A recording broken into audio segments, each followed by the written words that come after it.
Hello again, everyone. I am filming my second video of this series for powerlifting pregnancy, and this is going to be the programming video. So obviously a lot of the questions I get are about my programming, intensities, movements, things like that. So I'm going to go through the questions that I got for programming, or that relate to programming. So once again, just like in the nutrition video, I am not a medical professional, and I am definitely not suggesting anything to anybody. This is just my experience and what I did, and anybody can take it or leave it, do what they want with it, but this is basically just me sharing my story and what obviously worked for me.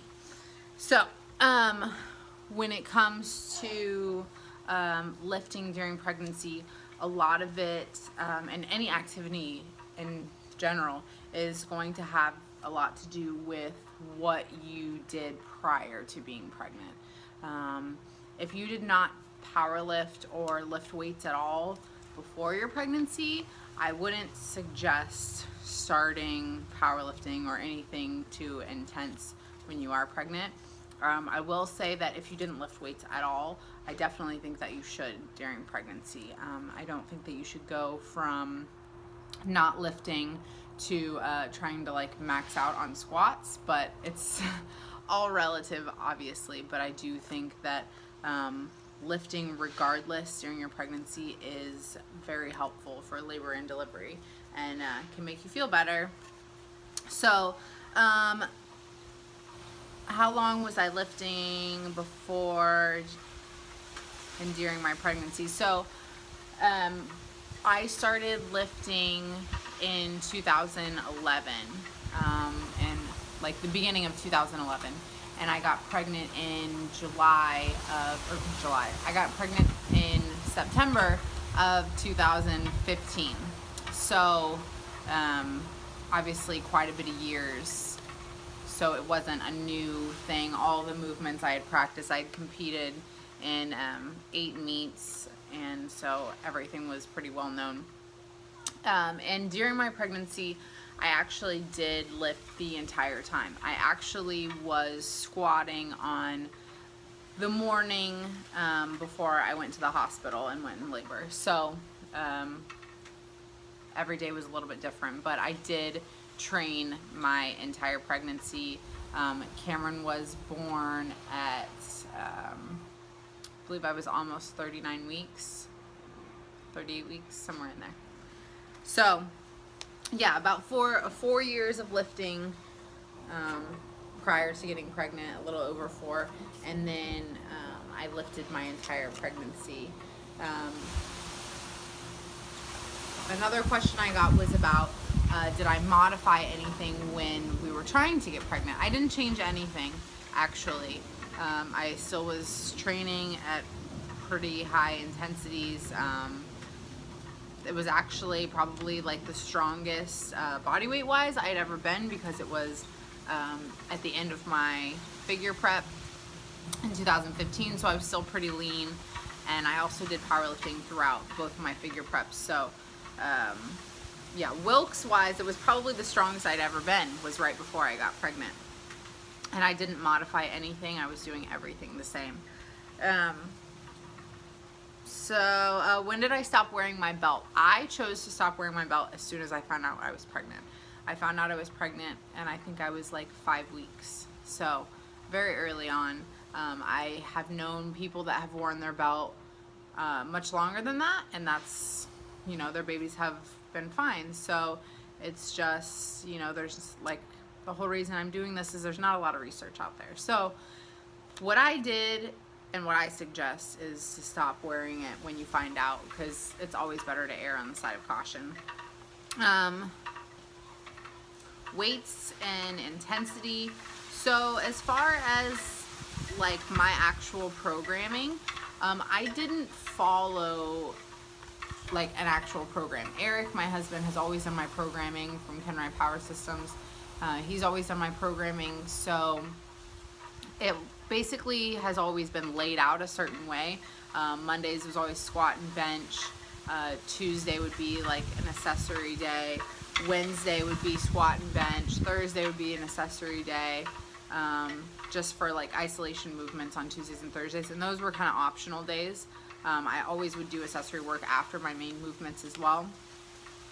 Fridays would be an upper body day, just bench, and then Saturdays were always deadlifts and maybe another squat variation. So I roughly just followed that structure. That's all that I kept throughout my pregnancy. Is I was like, okay, this is this day, so I'm going to do these movements. And as far as intensities, basically the further along that I got, the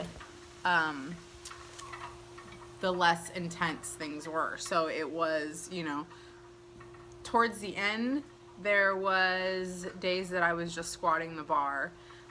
Deadlifts were what felt the worst to me, so those got lightened up a little quicker than the other movements did.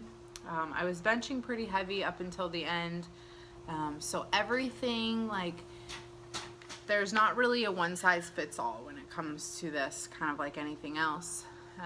But basically what I would suggest is to just keep some sort of structured routine and use RPEs.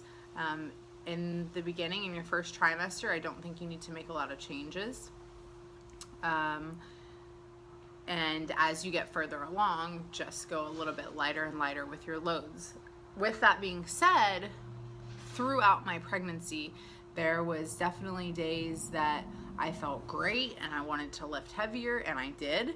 And there was days that I was like, I don't even feel like lifting, so I would just squat the bar, or sometimes I wouldn't do the movements. Sometimes I would just go in and do accessory movements. I think that you don't need to feel like you have to do anything as far as like, oh, I have to squat because this is what I've done or whatever. I think that the most important thing when it comes to, you know, being pregnant and lifting is just showing up, just getting there and just doing it. And that kind of brings me into the next question that I get, is about like when you're tired and you're unmotivated. So I was very fortunate with my pregnancy. I never had morning sickness. I would get like a little nauseous here and there. Certain things that before didn't make me nauseous started to, but I never actually, you know, threw up from morning sickness. And I slept really well my entire pregnancy. So, but still, there's a lot of hormonal changes going on. So there was definitely days where I felt terrible and I was falling asleep in the afternoon. And same thing, just like with my programming, it's like, okay, well, these days I do this. It's like I always have gone to the gym at these days at this time. So I just stayed with that my entire pregnancy. On days where I didn't feel great, I would kind of, you know, play it by ear and maybe do something different. But I always went. And I will say that every time on the days that I didn't want to go, it's just like when you're not pregnant. You feel better when it's over. So it never made me more exhausted. I think that it made me feel better in a lot of ways. And I think that that's probably a big reason why I felt so great my entire pregnancy. So I would say just keeping, like, don't try to change everything. If you go to the gym right now at certain days, at certain times, that shouldn't change because you're pregnant. Just show up. And, you know, if you don't feel great, or if you do have morning sickness or whatever, maybe just, you know, work around it, or go for a walk instead, or something like that. Just moving your body makes a huge difference. So, yeah, I definitely was very fortunate when it came to, you know, how I felt in my pregnancy and stuff. And I understand a lot of people don't feel great when they're pregnant. So just do your best. As far as motivation goes, this was something that was really hard for me. Like I said, I always went because that was my schedule. That's what I do. I'm at the gym at these days, these times. So that's what I did. but there was so many, like in my head, I'm like, I've always trained for strength, and now I'm not training for strength, and I can't get any stronger, so why am I even here? And for me, it's very important to be an example, you know, I'm a coach, obviously, and so I think that my pro science girls saved me a lot during my pregnancy, because it was like, what would I tell them? What do I preach? I have to practice what I preach. If that's something that I truly believe, if that's something that I'm telling somebody else, I need to do that myself. So, yeah, staying motivated was hard for me because I felt a lot of times like I wasn't training with a purpose, and that's really hard. So I had to remind myself that what my purpose was to be a good example, and that I'm about to be a mom, and this is somebody that's going to look up to me, you know, forever. So I need to be a good example, and just because things get hard, which in pregnancy, when you don't feel great or whatever, things are hard. Your body's changing, hormonal things, you're gaining weight, it's a lot to take.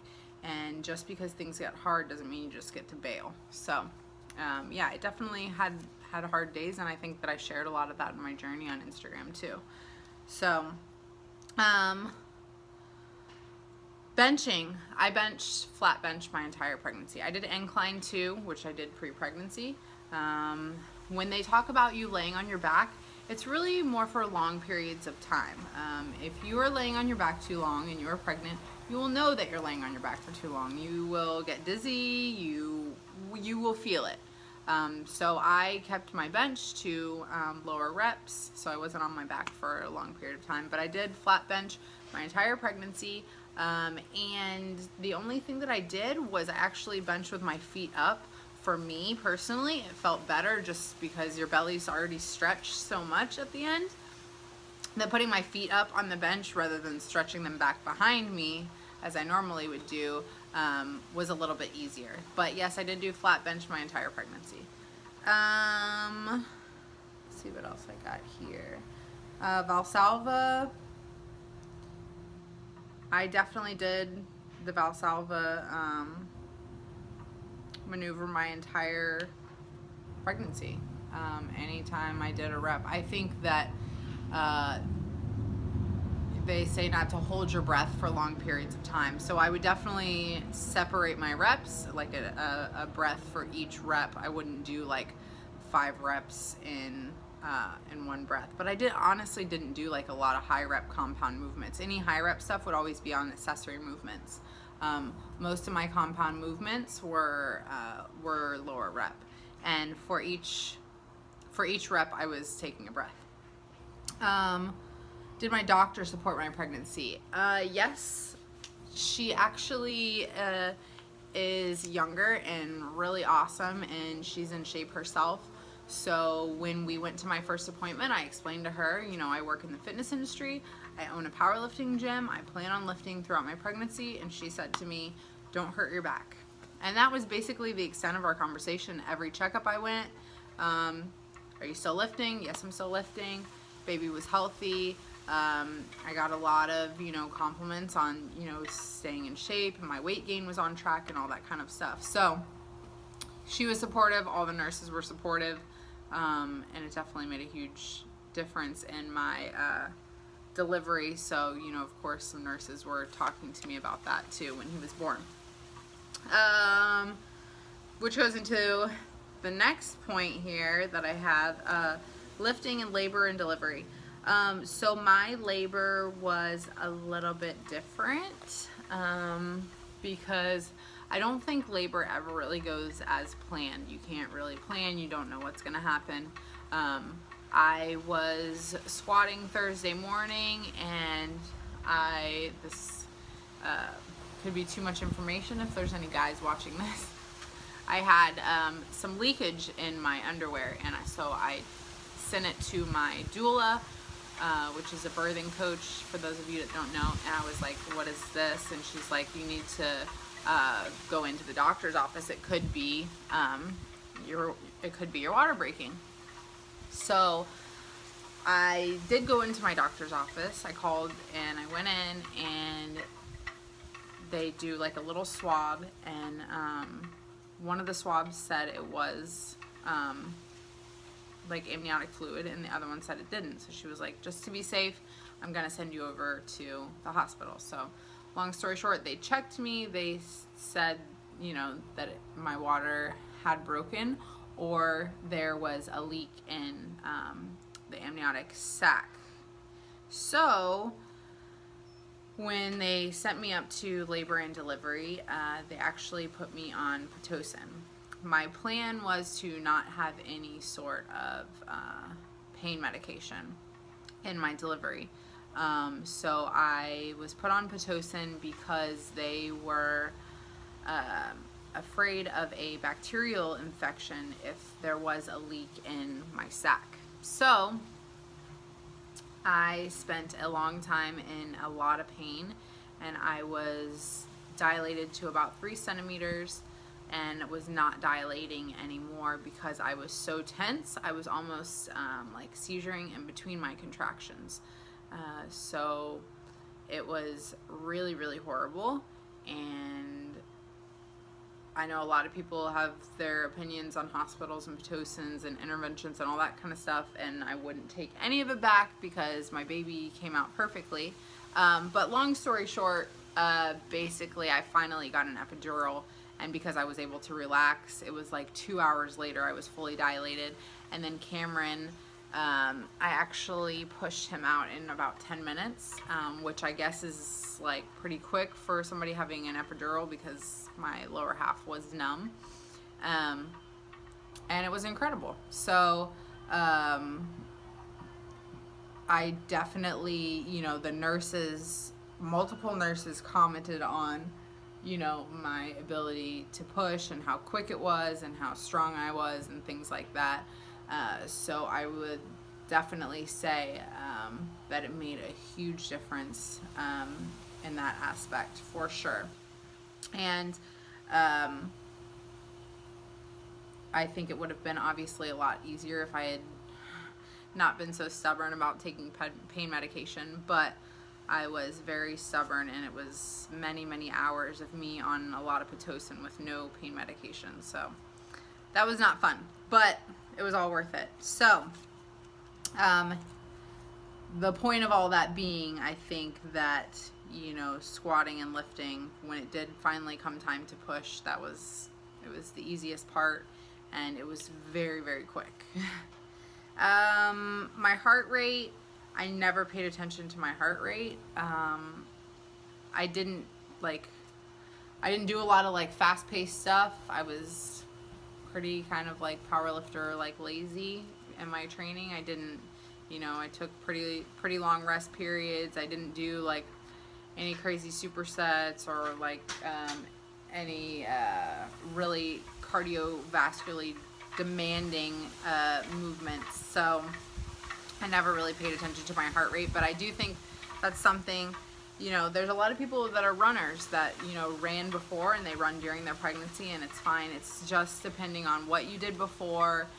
And if something is wrong, you will know. I swear to you that motherly intuition is a real thing. Like, if something doesn't feel right, you just stop, you know? And that's why the biggest thing that I can stress in this whole thing is you do what feels right to you. If you have powerlifted forever and you get pregnant and you don't want to powerlift anymore, that's okay. Like, it's totally fine.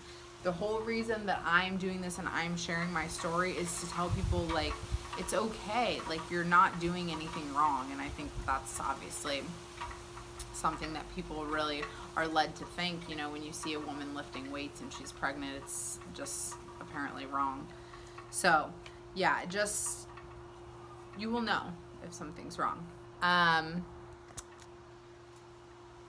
Abs, I didn't do a lot of ab work during my pregnancy, so I don't really have an opinion on this. My doctor did say that doing ab work was fine. Again, you will know if something doesn't feel good or something doesn't feel right. I think probably the most helpful movements would be any sort of like stability movements, like planks are a great movement. Any exercises that I cut out. I didn't cut out any exercises.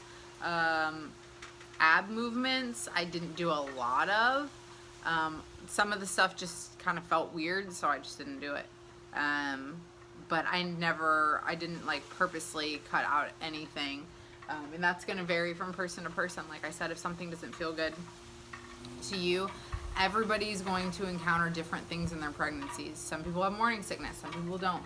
Some people have sciatica. Some people, there's too many things. So any resources? This is kind of like why I'm doing this, because there's not a lot of information. I followed a lot of women on social media. Vanessa Gale is amazing. She is a chiropractor who powerlifted her entire pregnancy. I think she did like 2 or 3 meets. Awesome. She's the bomb. So I followed her and a couple other women that don't even live in the United States. They're out of the country. So I just kind of followed and watched, and I was like, you know, it just made sense to me that if this is what my body's used to and this is what I enjoy doing, that there has to be some sort of balance in between. Obviously my first priority was always my child, and I think that's the only thing that kind of got me fired up on Instagram when people would make comments that I would purposely do something to hurt my child. It was for me more about being healthy for him and being strong for him. That was always what it was about. So yeah, there's not a lot of resources out there, so I don't have any suggestions. But what I do have is I actually did start a Facebook group, and it's called Powerlifting Mamas, and there is women in there. You know, it was just like, I think like 15 or 20 of us, you know, in the start, and now I think there's like 150 or something like that. But this is, you know, it's been really cool. All these moms that have had their babies now, and there's women in there that are pregnant. So that's a great place to get different opinions, because all of us have different opinions because all of our pregnancies were different. So it's a great place to ask questions. And that's what I wanted. That's what I searched for when I was pregnant. I was like, why is there nothing where I can like ask questions? So I'm trying to answer a lot of stuff in these videos, and I'm definitely babbling too long, but yeah, so I do have that group on there. So if you know somebody that's pregnant, or if you are watching this and you are pregnant, feel free to request to be added there, and I can add you. Pre-workout, I drank 1 cup of coffee in the morning, and that was it. I train in the morning, so I know that caffeine is something that, you know, you're only supposed to have so much, but I know people that have drank coffee all day and their babies have been fine. So maybe, you know, just have a balance somewhere in between. If you drink 8 cups a day, drink 4, I don't know. But me personally, I just had 1 cup of coffee in the morning, and I never took pre-workout. When your belly is in the way, adjust. Just do what feels good. If you are a conventional deadlifter and your belly gets in the way, pull sumo. If you're a sumo deadlifter, for me, I was a sumo deadlifter and sumo felt terrible, so I was pulling conventional. Obviously, towards the end, getting down towards the bar was a little bit harder, but you can pull hybrid. You can do anything you want to do. And if a movement, if it's so annoying that your belly's in a way that the movement starts to feel not good, don't do that movement anymore. But yeah, there was nothing that I had to actually eliminate because my belly was too big. But obviously anything where you lay on your stomach is not going to happen, but you can do pretty much every movement. So, and the last thing is supportive partner.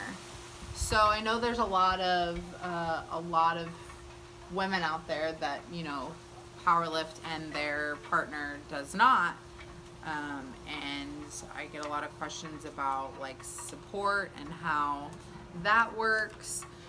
At the end of the day, when you're pregnant, it's two people making a baby. So you do need to consider the other person's feelings. It's half their baby. So if, luckily,